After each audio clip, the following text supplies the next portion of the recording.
모시고 여러 가지 이야기 나눠보겠습니다. 어서 오십시오. 뭐 늦게 당선 축하 말씀드려도 되겠죠? 네, 감사합니다. 네, 어떻습니까? 요새 지역 일정 상당히 바쁘다고는 들었는데 어떻게 지내시는지요? 네, 매주 토요일, 일요일은 당연히 가 있고요. 네. 평일 날도 국회 큰 일정이 없으면 갑니다.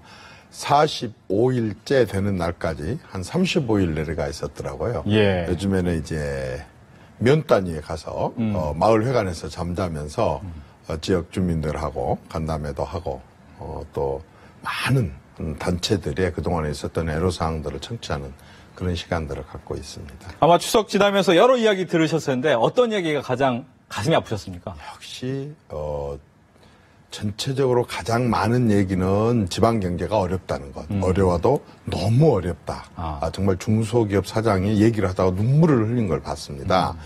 그리고 두 번째로 많은 게 역시 취업입니다. 네. 어렵게 농사 짓고 또 아주 작은 시장에서 가게를 운영해서 대학을 가르쳐 놨는데 취업을 못해서 너무 걱정스럽고 예. 특히 자녀들이 이제 결혼도 못하고 있고 이렇게 했을 때 너무 가슴 아프다고 그런 취업 얘기를 가장 많이 했다고 봅니다. 네. 아마 지난번 선거 기억하실 분은 많으시겠지만 이제 호남 예산 폭탄 떨어뜨리겠다. 이 한마디가 상당히 컸다라는 것이 이제 상대 당에서의 이제 반응이었는데 어떻습니까? 그 예산 폭탄은 준비가 잘 되고 계시는지요? 예산은 이렇습니다. 저는 매우 이례적으로 18대 국회의원 4년 동안에 호남 출신이라는 배려 때문에 새누리당 예결위원을 4번을 역임을 했고 네. 또 이번에 당선되자마자 또 저를 예결위원에 배치를 해주셔서 저는 5번째 연속 지금 예결위원을 하고 있습니다. 예. 이 예결위원으로서 예산 확보의 가장 큰 비결은 우선순위에 있어서 이게 정말 시급하다고 하는 것을 잘 설명할 수 있는 것하고 그 다음에 가끔씩 지역 그 불균형에 대한 그런 문제를 설득력 있게 얘기를 했을 때 예산이 반영이 될 수 있습니다. 저는 논리로 하지 힘으로 하지 않습니다. 알겠습니다. 많은 분들이 이제 기대는 또 하고 계실 텐데 문제는 그 전에도 새정치민주연합 쪽에서도 이미 이 지역, 호남 지역을 오랫동안 관리를 해왔지 않습니까? 그렇죠. 하지만 예산이 제대로 안 됐다라는 부분을 또 주장도 많이 하셨어요. 그 이유는 어디에 있었을까요? 간단합니다. 예산은 1년 내내 편성이 됩니다. 이를테면 읍면동에서 요구하는 그런 예산들을 시군구에서 수렴을 하고 시군구에서 필요로 하는 예산을 도에다 올리면 다 받아들일 수가 없기 때문에 한 절반 정도 이렇게 또 자르고 예. 급한 것을 올리게 됩니다. 그러면 시도에서 올라온 것은 해당 부처에서 또 심사를 해서 또 한 절반 정도 이렇게 반영을 하게 되고 그렇게 해서 올라온 것을 기재부에서 거의 처음에 한 2만 건 됐던 것을 한 4천 건 정도로 이렇게 줄여서 오게 됩니다. 그런데 마지막으로 국회에 넘어오기 직전에 거치는 과정이 당정협의입니다. 당정협의를 통해서 내년 예산안이 확정이 되고 그 확정된 예산안이 국회로 넘어오게 되면 그때 이제 국회에서 심의를 해서 불필요한 예산을 깎게 되거든요. 그런데 당정회의는 한마디로 말해서 여당하고 정부가 회의를 하게 되는데 예산 관련해서 광주, 전남, 전북은 전원이 야당이었었습니다. 30명 전원이 야당이다 보니까 그러면 정부와 여당이 내년도 예산안을 정부 여당 안을 심의하는 자리에 단 한 명도 참여할 수 없는 이런 구조 속에서는 호남에 절실하고 또 시급하고 또 억울하고 이런 예산들에 대해서 가서 호소를 할 수 있는 참여 자격 자체가 주어지지 않는 야당으로만 구성되어 있는 그런 구조 자체가 호남 예산에 절대적으로 불리할 수밖에 없는 기본적인 여건이었었죠. 네. 그래서 제가 이제 여당 의원이 필요하다. 여야가 공존해야 된다라는 얘기를 했었었고 다행스럽게도 위대한 우리 순천 시민 곡성 군민이 여당 국회의원으로 저를 선출해줬기 때문에 제가 당연히 정부 여당안 예산 심의할 때 우리 호남 특히 순천 곡성 관련 예산들에 대해서 적극적으로 얘기할 수 있는 그런 기회를 얻게 된 거죠. 알겠습니다.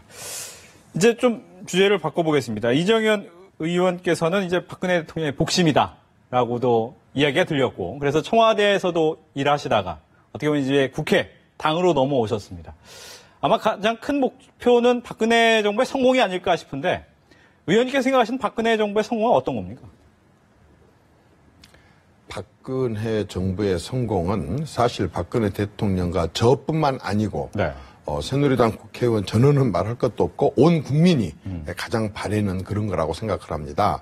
박근혜 정부의 성공은 저는 박근혜 정부가 늘 얘기해 왔었던 일단 정상화, 국가의 정상화 이것이 어느 정도 기틀을 가져야 된다고 생각합니다.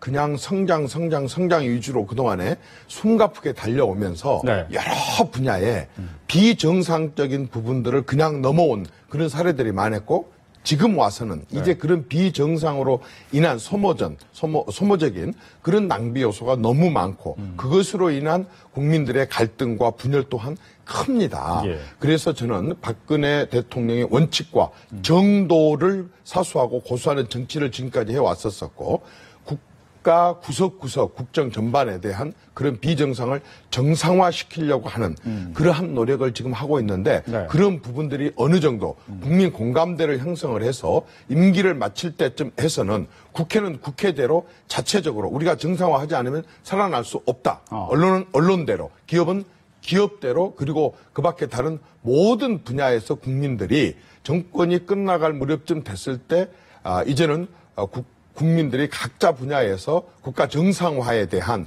그런 범국민적인 운동이 일어날 수 있었으면 좋겠습니다. 그 속에서 아까처럼 여러 가지 경제 부분에 있어서 잘못된 부분이라든가 또는 우리 시민사회에서의 잘못된 부분이라든가 또 실질적으로 국민 대타협이 필요한 그런 사안들조차도 어떻게 보면 목소리를 크게 낸 것 때문에 또 그것이 밀려서 제대로 시기를 놓치고 있는 그런 사례들이 굉장히 많기 때문에 저는 많은 성공적인 그런 목표가 있겠지만 국가 정상화, 구석구석의 정상화, 비정상을 정상화로 돌리는 그러한 것에 범국민운동에 불을 붙여지는 것 그쪽이라고 생각을 합니다. 네.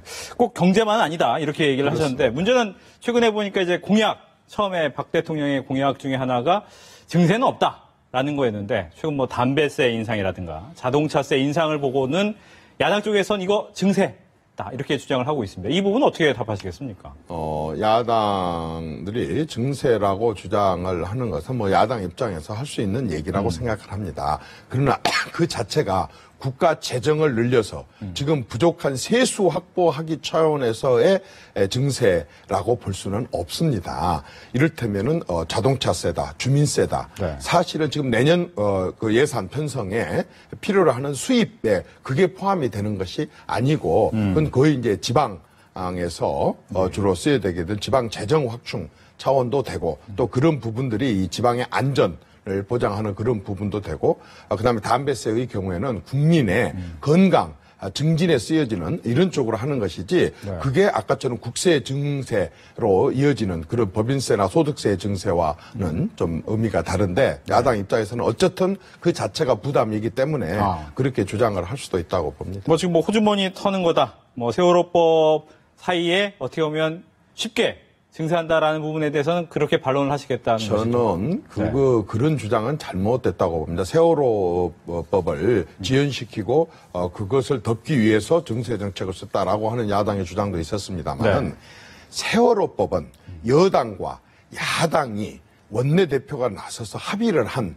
그래서 국회가 지키면 되는 법입니다. 그걸 대통령이 못하게 할 이유도 없고 지연시킬 이유도 없고 그건 국회가 대표를 내세워서 합의한 사안을 준수하고 지키고 약속을 이행을 하면 끝나는 문제거든요. 그러나 지금 이 또 세금 문제는 아까도 말씀드렸다시피 담배의 경우는 우리나라가 이렇다고 합니다.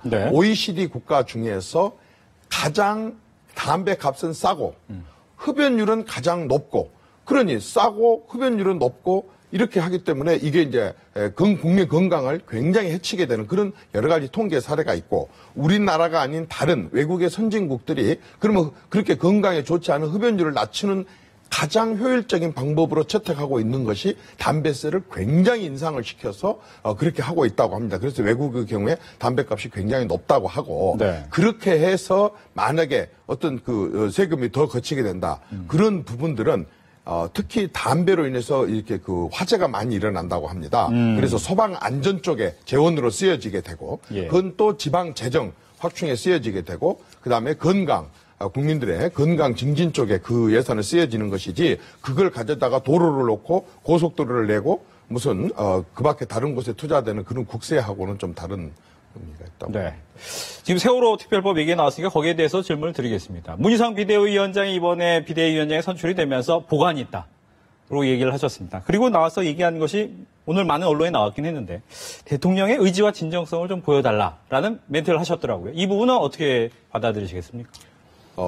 우선은 저는 정치권에 오래 있으면서 국회 들어오기 전에도 문희상 대표님을 지켜봐 왔었고 그리고 또 국회의원이 된 뒤에도 지켜봐 왔었고 또 대통령을 모시고 있던 수석 시절에도 그분이 비대위원장을 하실 때 네. 대통령을 모시고 국회에 가서 그분하고 간담회도 했었었고 또 그분을 초청을 해서 청와대 안에서도 이렇게 간담회를 해봤습니다. 그런데 솔직히 당은 달랐지만은 문희상 대표님이 이렇게 보고만 있어도요. 네. 문제가 풀리는 것 같은 느낌이 듭니다. 그렇습니까? 왜냐하면 네. 우선은 그분은 어떤 각을 세워가지고 이런 식으로 문제를 풀어가지 않습니다.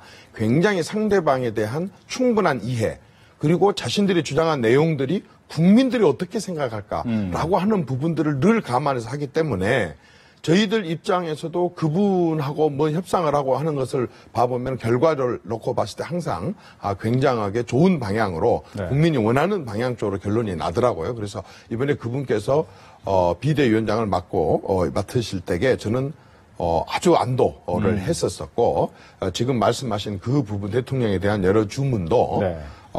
그동안에 다른 분들이 얘기했던 그런 의미와 의도와는 다르다고 그렇게 생각을 합니다. 예. 한마디로 말해서 지금까지 주장하고 있는 그런 아주 꽉 막혀 있는 것, 우리 그 여당 입장에서 봤을 때는 도저히 양보할 수 없는 말하자면은 어떤 헌법 체계나 사법 체계를 흔드는 그런 것까지 요구를 하는 그런 바람은 아니라고 생각을 합니다. 저는 아주 문 대표님 체제가 되면서 기대가 큽니다. 예.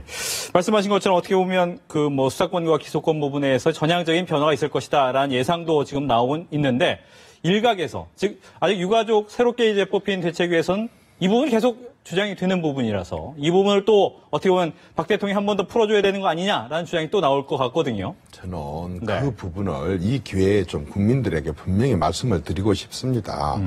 지금 두 가지거든요. 하나는 특별법, 네. 그리고 하나는 특검법. 법입니다. 법을 대통령이 개정합니까? 법을 대통령이 개정을 하냐고요.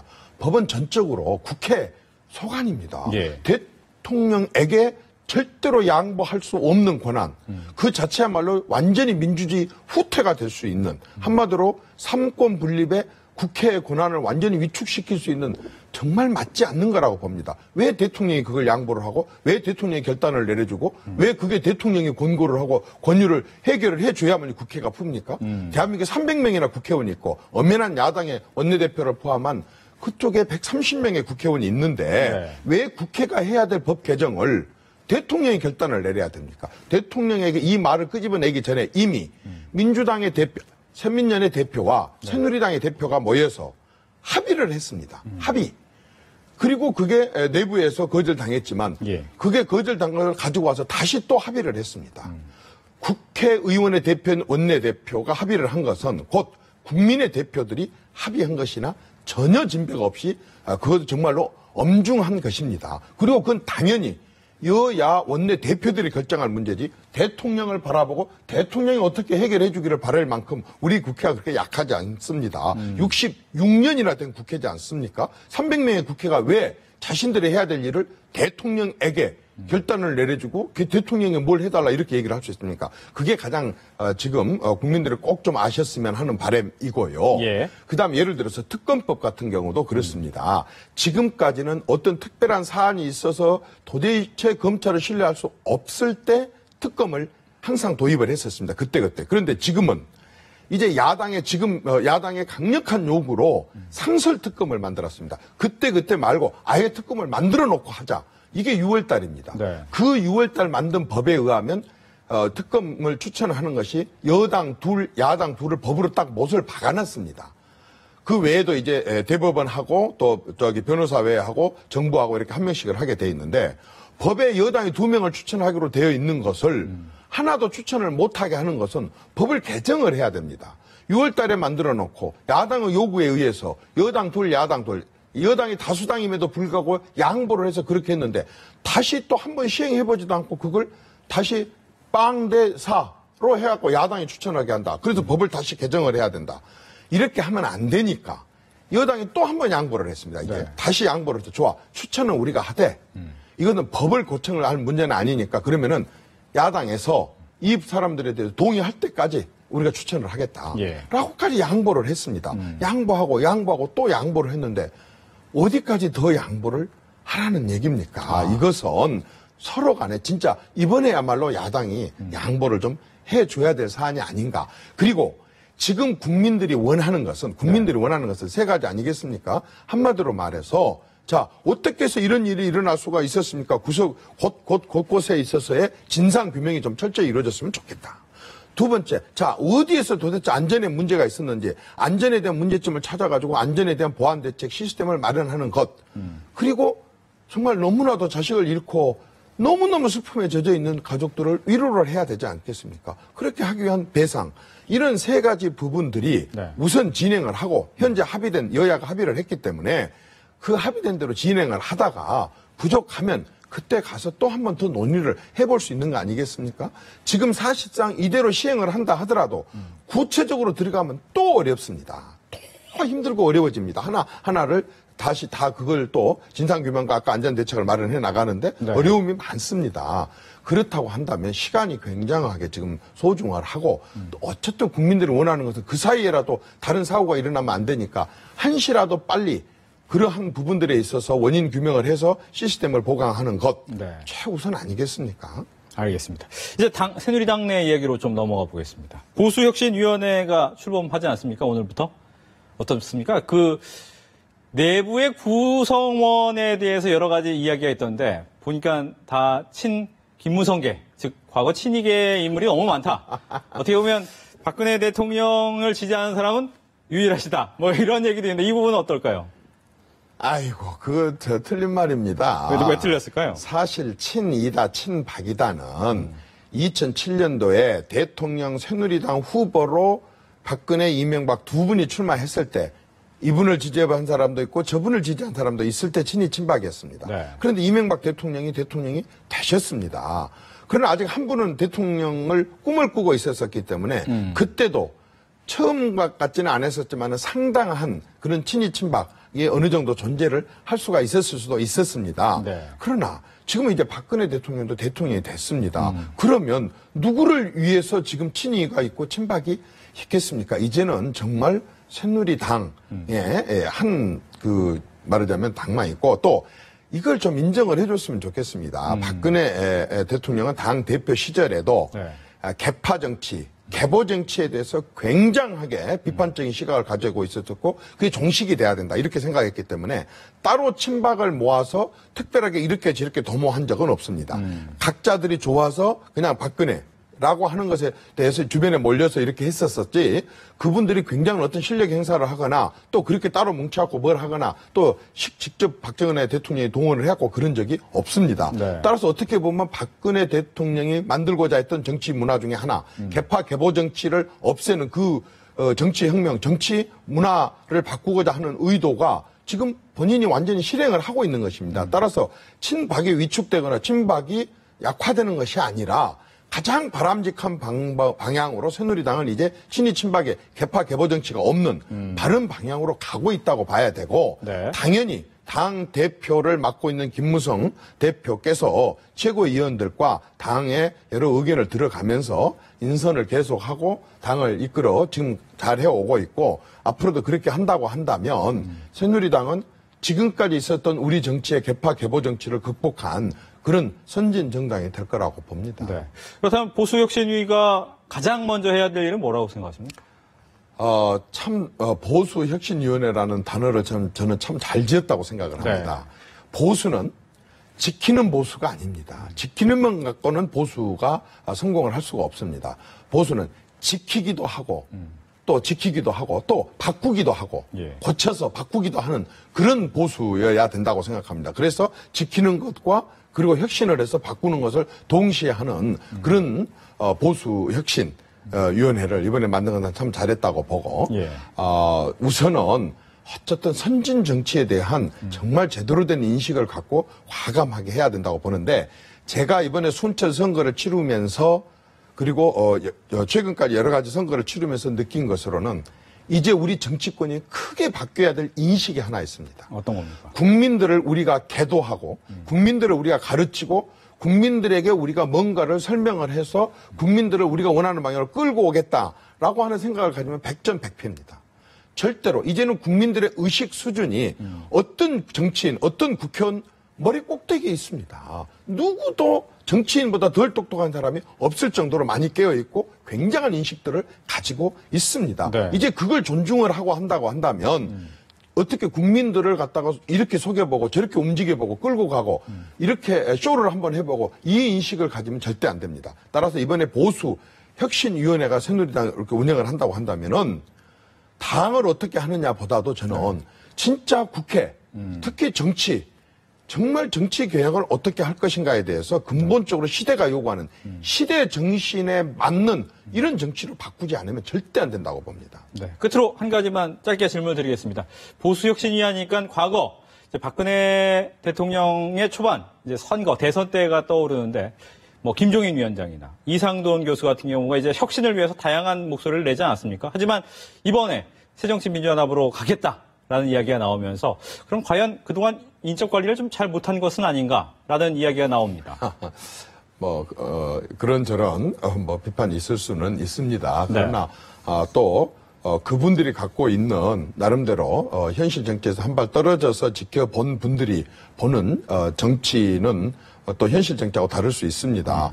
오히려 새누리당에서 이미 모셔다가 그분들의 좋은 그런 의견들을 받아들여서 새누리당은 집권을 했고 또 그쪽 당에서는 새누리당에서 그렇게 잘 활용을 하고 도움을 받았던 그분들을 지금에 와서서 필요한갑죠. 그러면 그쪽에 또 모시고 가서 잘 변화되기를 바랍니다. 알겠습니다. 이렇게 해서 지금까지 새누리당 이정현 의원과 이야기를 나눠봤습니다. 오늘 이야기 잘 들었습니다.